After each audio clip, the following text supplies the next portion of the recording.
Et bonjour les enfants. Je vais vous raconter l'histoire des 3 petits loups et du grand méchant cochon. Oui, vous avez bien entendu. Les 3 petits loups et le grand méchant cochon.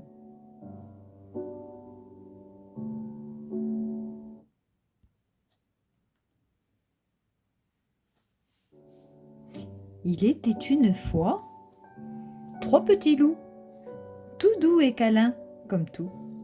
Ils avaient la fourrure soyeuse. Ils vivaient avec leur maman. Le premier était noir, le deuxième gris et le troisième blanc.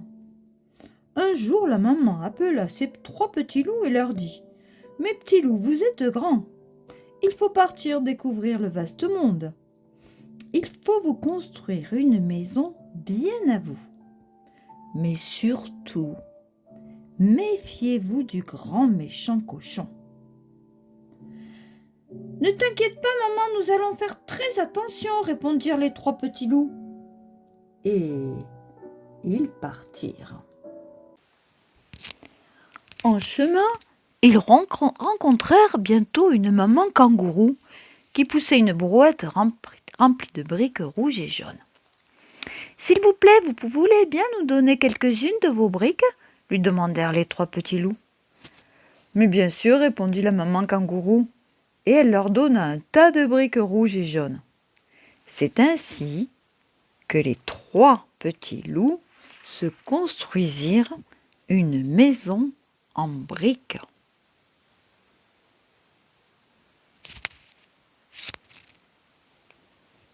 Le lendemain, le grand méchant cochon vint rôder dans les parages et découvrit la maison en briques que les petits loups venaient de se construire. Les 3 petits loups jouaient gentiment au croquet dans le jardin.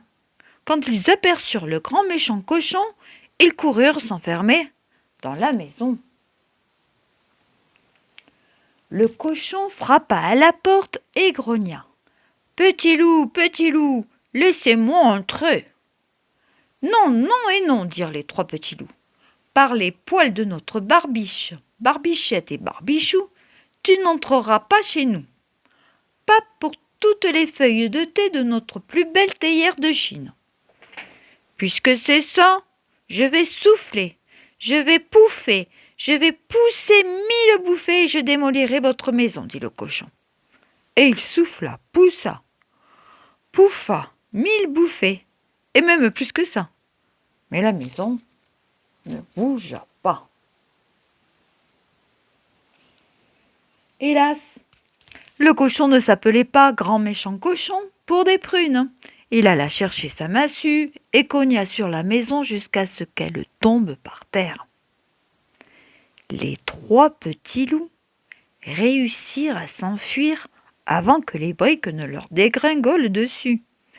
Mais ils eurent vraiment très peur.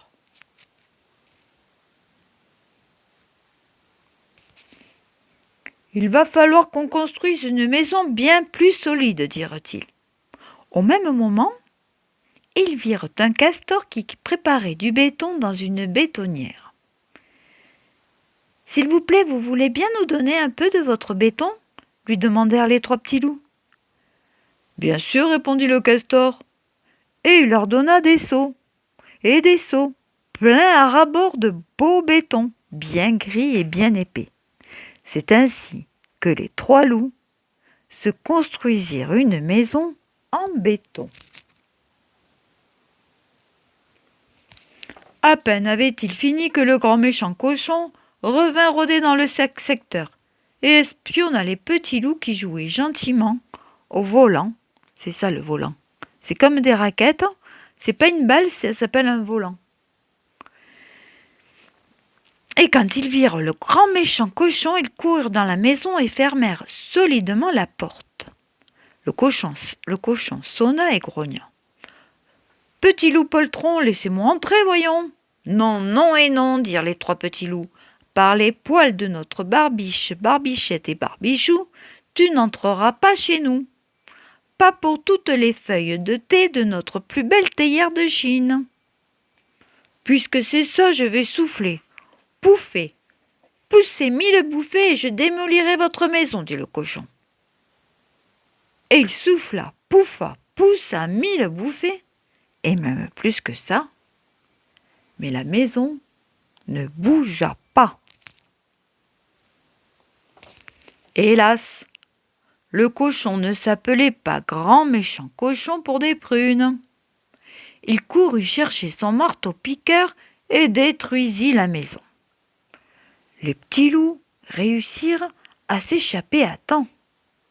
Mais les poils de leurs barbiches, Barbichette et Barbichou tremblaient de terribles tremblements. Eh bien, nous allons construire une maison encore plus solide, décidèrent-ils, car ils étaient très déterminés. C'est alors que passa dans la rue un camion chargé de fils barbelés, de plaques de tôle et de lourds cadenas d'acier.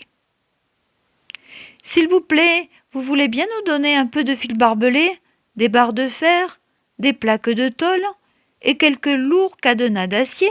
demandèrent-ils au rhinocéros qui conduisait le camion.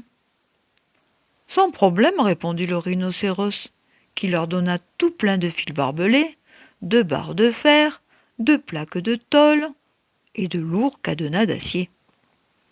Mais aussi du plexiglas blindé et des chaînes d'alu renforcées, car c'était un rhinocéros au cœur formidablement généreux. C'est ainsi que les 3 petits loups se construisirent une maison d'une extrême solidité, la plus résistante et la plus sûre des maisons imaginables. Et vous voyez, le rhinocéros, il est gentil, il les aide aussi.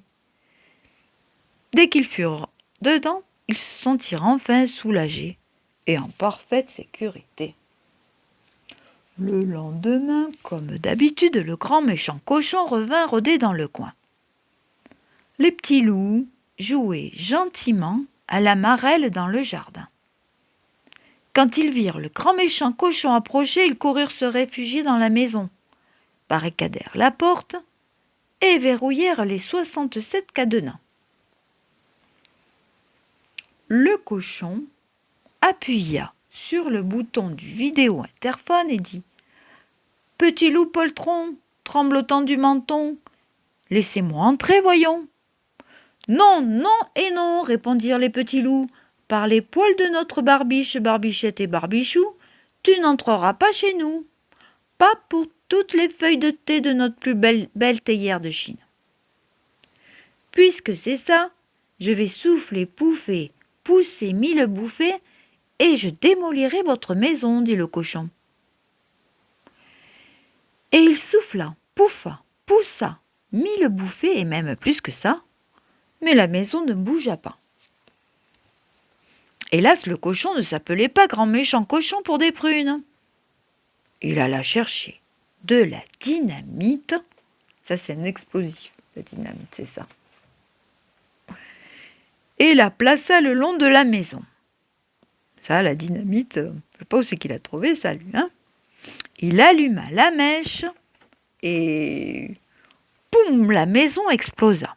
Par miracle, les petits loups parvinrent à s'échapper à temps.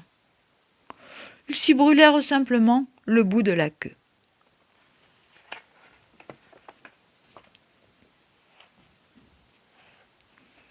Il doit y avoir un truc qui cloche avec nos matériaux de construction, dirent-ils.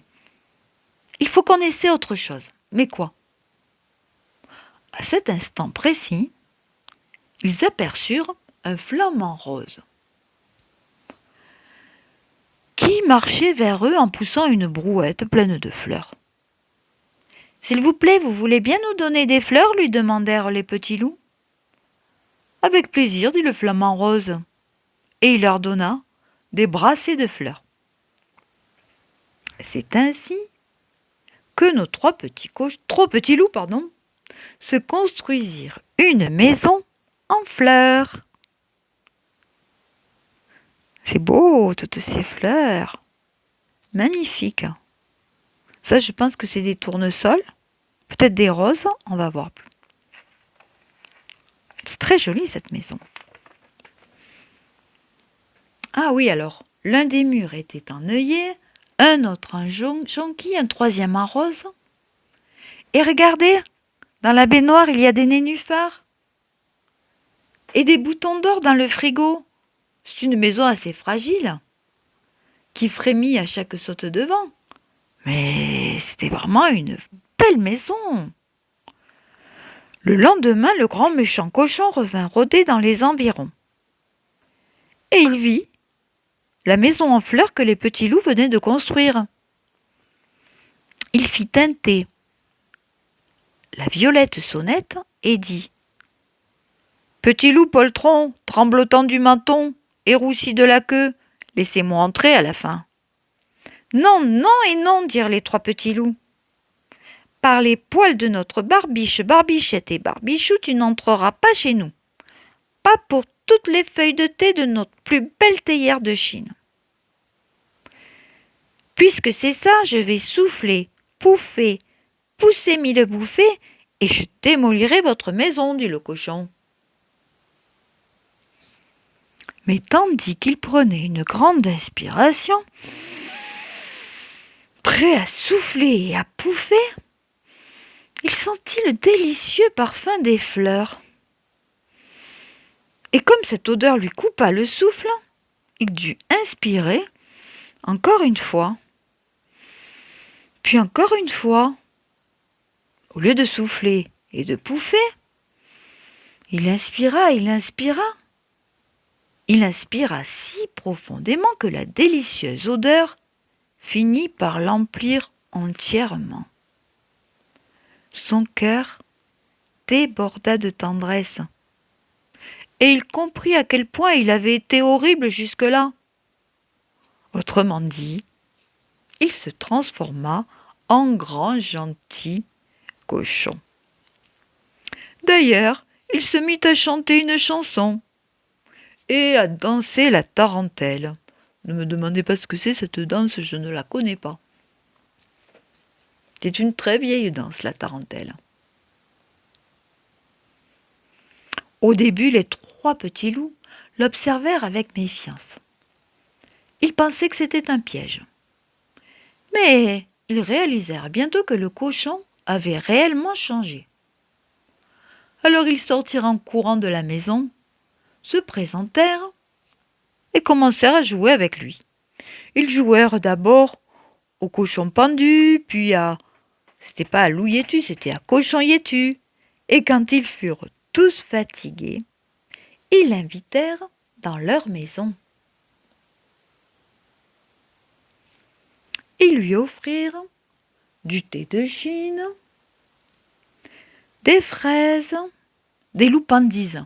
Alors, moi je connais les gourmandises, mais les loupandises je ne connais pas. Ce sont des gâteaux que confectionnent les loups. La recette, je ne sais pas. Donc des loupandises, ça je sais qu'ils en raffolent vraiment. Et ils lui proposèrent de rester aussi longtemps qu'il le souhaiterait. Le cochon accepta cette charmante hospitalité. Et donc, il dormit aussi dans un coin de la maison. Et ils vécurent heureux ensemble toute leur vie.